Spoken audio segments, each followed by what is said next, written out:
Shalom sahabat Bible Study, selamat datang di Bible Study semester 5.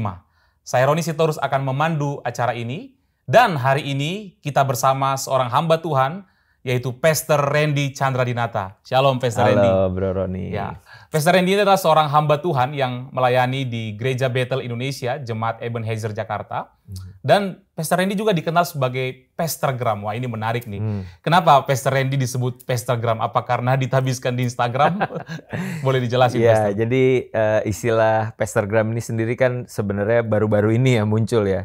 Itu karena tahun 2017 aku mulai banyak bikin konten, khususnya di dunia sosial media, entah itu quotes atau video pendek. Dan beberapa teman yang lain juga bikin konten, salah satunya kan juga Bro Roni kan. Nah dari situlah mungkin netizen merasa, oh ini ada para pastor yang bergerak di dunia sosial media, khususnya Instagram, makanya disebut Pastorgram. Kira-kira begitu. Mungkin dia mengadaptasi dari selebgram Nah, kali ya, jadi ada iya, pastor di Pastorgram. Instagram. Pastorgram, wah luar biasa sekali. Oke, Pastor Randy, hari ini kita akan membahas satu tema yang ngeri-ngeri sedap. Ya, temanya adalah udah diselingkuhin, dipukulin, Waduh. kok nggak boleh cerai?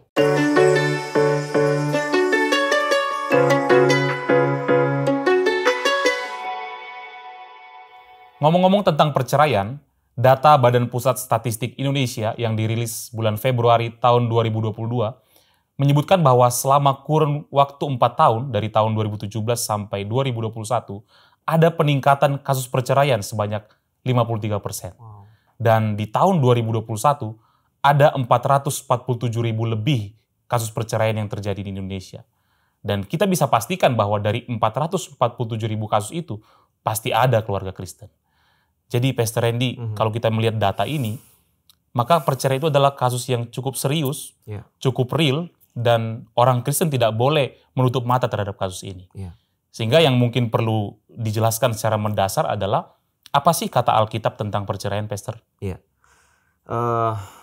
Sebelum kita bicara tentang perceraian itu sendiri, kita perlu tahu dulu nih, seperti apa sih grand design-nya Tuhan? Seperti apa sih master plan-nya Tuhan dalam kehidupan manusia? Khususnya dalam konteks ini adalah pernikahan. Dan kita bisa temukan itu di Matius pasalnya yang ke-19, ayat 5 sampai 6.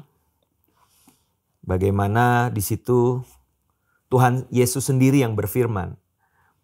Di ayat 5 sampai 6. Di sini ada gambaran mengenai seperti apa sih pernikahan Kristen yang ideal itu. Ya, dan tentunya Tuhan Yesus ini mengutip perkataan Allah di kitab Kejadian dalam kisah penciptaan. Ya, kalau di Kejadian itu Kejadian pasal yang kedua ayat 23 dan 24. Namun saya akan bacakan di yang Matius pasal yang ke-19 ayat 5 dan 6. Ya. Dan firman-Nya, sebab itu laki-laki akan meninggalkan ayah dan ibunya dan bersatu dengan istrinya, sehingga keduanya itu menjadi satu daging. Demikianlah mereka bukan lagi dua, melainkan satu. Karena itu apa yang telah dipersatukan Allah tidak boleh diceraikan manusia. Nah, di sini kan ada beberapa hal yang perlu kita perhatikan ya. Bahwa di situ dikatakan laki-laki akan meninggalkan ayah dan ibunya bersatu dengan istrinya. Nah, dalam hal ini artinya pernikahan Kristen itu bicara tentang laki-laki dan perempuan. Ya, laki-laki dan perempuan itu jelas. Lalu juga dikatakan di sana, demikianlah mereka bukan lagi dua, melainkan satu. Ini adalah pernikahan yang monogami. Bukan lagi 3 melainkan 1, bukan. Bukan lagi 4 melainkan 1, apalagi 2. Bukan lagi 2, melainkan 1. Artinya ini adalah pernikahan yang monogami. Dan di situ dipertegas lagi. Karena itu apa yang telah dipersatukan Allah tidak boleh diceraikan manusia. Artinya Tuhan tidak menghendaki yang namanya perceraian di dalam sebuah pernikahan. Ya, perceraian dengan alasan apapun itu tidak menjadi sebuah pembenaran bagi seseorang untuk memutuskan pernikahan. Ya. Dipertegas lagi dengan apa yang dikatakan Allah di dalam kitab Maleaki mengenai perceraian, bahwa di Maleaki pasalnya yang kedua ayat 16a di situ dikatakan bahwa Allah itu membenci perceraian. Nah, kalau umat Kristen mulai menganggap serius perkataan Tuhan mengenai pernikahan yang kudus itu dan betapa perceraian adalah sesuatu yang dibenci oleh Tuhan, seharusnya kita tidak membuka ruang, tidak memberi opsi bagi perceraian itu sendiri. Wow. Jadi Alkitab menegaskan bahwa orang Kristen memang mutlak tidak boleh bercerai. Tidak boleh bercerai. Ya, tapi kita tahu, Pastor, bahwa ya Alkitab itu kan tidak akan mungkin bertentangan. Nah, tapi yang menjadi masalah ada sepertinya ayat-ayat yang mempertentangkan bagian firman Tuhan yang tadi Pastor bacakan. Ya, misalnya di dalam Matius 19 ayat 9, saya coba bacakan kepada kita semua. Firman Tuhan katakan, "Tetapi aku berkata kepadamu, barang siapa menceraikan istrinya, kecuali karena zina, lalu kawin dengan perempuan lain, ia berbuat zina." Nah, kalau kita lihat ayat ini, Pastor Randy, banyak yang menduga bahwa ayat ini mengizinkan perceraian dengan syarat ya pasangannya berzina. Betul. Nah, sehingga kita tahu kalau ini ditafsirkan seperti itu, maka akan sepertinya bertentangan dengan ayat-ayat yang Pastor Randy tadi baca. Nah, bagaimana menjelaskan Matius 19 ayat 9 ini agar tidak bertentangan dengan yang tadi Pastor Randy jelaskan kepada kita? Silakan, Pastor Randy. Aku pikir akan lebih baik kalau kita lanjutkan di beberapa ayat sebelum sampai ke ayat 9 ya. Khususnya di ayat yang ke-7 ya. Ayat yang ke-7 dan ke-8. Di situ orang-orang berkata, kata mereka kepadanya, kepada Yesus, "Jika demikian, apakah sebabnya Musa memerintahkan untuk memberikan surat cerai jika orang menceraikan istrinya?" Ya, orang banyak mulai berargumen dengan Yesus. Terus kalau Tuhan telah mempersatukan manusia lalu tidak boleh ada yang menceraikannya, lalu buat apa Musa membuat surat cerai? Dan yang menarik adalah apa yang Yesus katakan di ayat yang ke-8. Kata Yesus kepada mereka, "Karena ketegaran hatimu, Musa mengizinkan kamu menceraikan istrimu. Tetapi sejak semula, tidaklah demikian." Artinya yang seperti tadi aku bilang ada grand design, ada master plan yang Tuhan telah tetapkan, sebenarnya di situ tidak ada opsi buat perceraian. Namun yang perlu digarisbawahi di sini adalah karena ketegaran hatimu. Ketegaran hati umat Israel yang membuat Musa terpaksa tanda kutip mengizinkan mereka untuk memberikan surat cerai. Dalam hal ini mungkin aku bisa kasih contoh juga bagaimana ketika umat Israel pada mulanya mereka tidak dipimpin oleh seorang raja seperti bangsa-bangsa lain. Mereka percaya akan adanya teokrasi kan, kepemimpinan Allah, lalu nabi yang memberikan perwakilan dari suara Allah itu. Namun akhirnya kan umat berseru kepada Samuel saat itu. "Berikan kami raja seperti bangsa-bangsa lain memiliki raja." Ya akhirnya walaupun itu bukan grand design-nya Tuhan, tapi tanda kutip Tuhan terpaksa kan mengabulkan permintaan mereka. Pun prinsip yang sama berlaku di sini. Tuhan sama sekali tidak menghendaki perceraian, namun karena ketegaran hati bangsa Israel. Nah, kita berlanjut ke ayat yang menjadi kontroversi nih ya, ayat yang ke-9 ini. Di situ dikatakan, "Tetapi aku berkata kepadamu, barang siapa menceraikan istrinya kecuali karena zina, lalu kawin dengan perempuan lain, ia berbuat zina." Nah, mungkin kita agak sedikit rancu nih, kok kata zina ini muncul 2 kali, dan sepertinya pengertiannya itu tidak berbeda. Nah, tapi Pastor Roni, kalau kita gali lebih dalam, sebenarnya kalau kita mau lihat dari pendekatan linguistik, pendekatan bahasa, tentunya kata zina di sini ternyata memiliki 2 arti yang berbeda. Nah, yang pertama ini bicara tentang kecuali karena zina. Di kalimat yang pertama itu, kata zina yang dipakai adalah porneia. Porneia. Nah, baru di kalimat berikutnya yang di situ dikatakan lalu kawin dengan perempuan lain, ia berbuat zina. Nah, kata zina yang dipakai bukan porneia lagi. Oh, beda. Tapi kata yang dipakai adalah moikeia.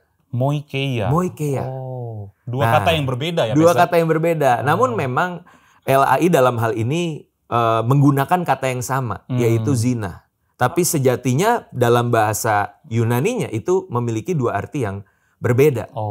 Gitu. Nah, contohnya misalkan di Matius pasalnya yang ke-15 ayat 19. Di sini ada sedikit perbedaannya. Kan Yesus pernah berkata mengenai apa yang timbul dari dalam hati kan.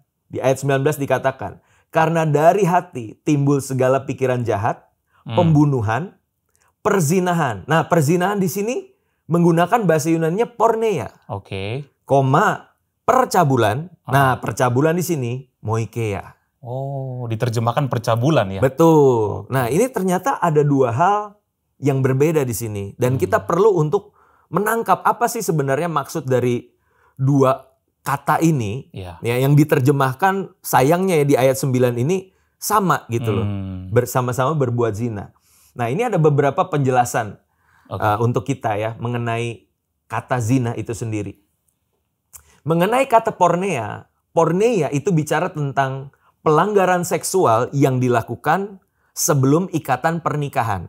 Oh. Ya, contohnya kalau di zaman itu, di zaman umat Israel saat itu, dalam masa pertunangan, ya, itu bisa saja terjadi perzinahan, ya, atau perselingkuhan.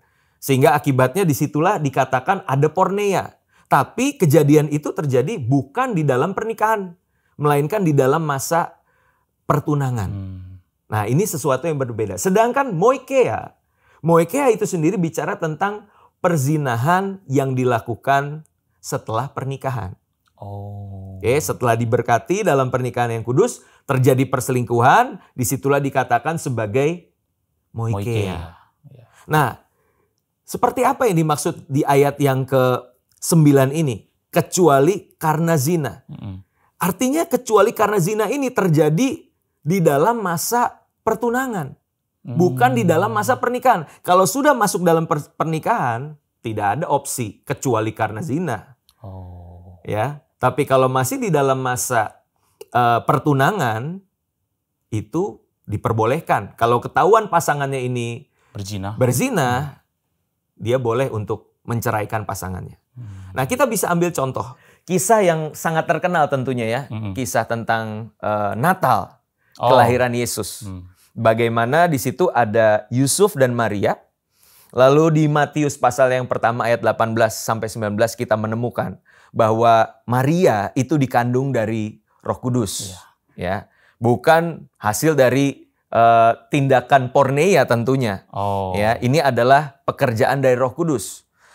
Namun pada saat itu Yusuf tidak tahu menahu kan, dia belum mendapatkan informasi dari malaikat. Sehingga dengan maksud baik, Yusuf mau menceraikan Maria diam-diam. Perhatikan bagaimana ini masih hubungannya adalah pertunangan loh. Tapi bahasanya sudah suami dan istri, ya kan? Dan juga ada istilah perceraian di sana. Nah, maka dari itu ketika kita tahu bahasa yang dipakai di Matius pasalnya yang pertama ayat 18 sampai 19 itu adalah porneia. Kita mengetahui bahwa ternyata Alkitab tidak mencela Yusuf. Ketika Yusuf berniat menceraikan Maria secara diam-diam. Kalau cerai itu sesuatu yang menjadi masalah, itu harusnya ditentang oleh Alkitab saat itu. Tapi Alkitab justru malah memuji Yusuf kan. Yusuf dikatakan punya karakter yang tulus hatinya. Karena dia tidak mau mencemarkan nama Maria. Nah, di sini kita bisa menemukan, Pastor, bahwa yang dimaksud dengan kecuali karena zina, ini bicara tentang masa-masa pertunangan di masa itu. Tapi kalau sekarang bicara tentang pernikahan, jatuhnya ke moikeia. Dan itu tidak ada opsi sebenarnya bagi perceraian.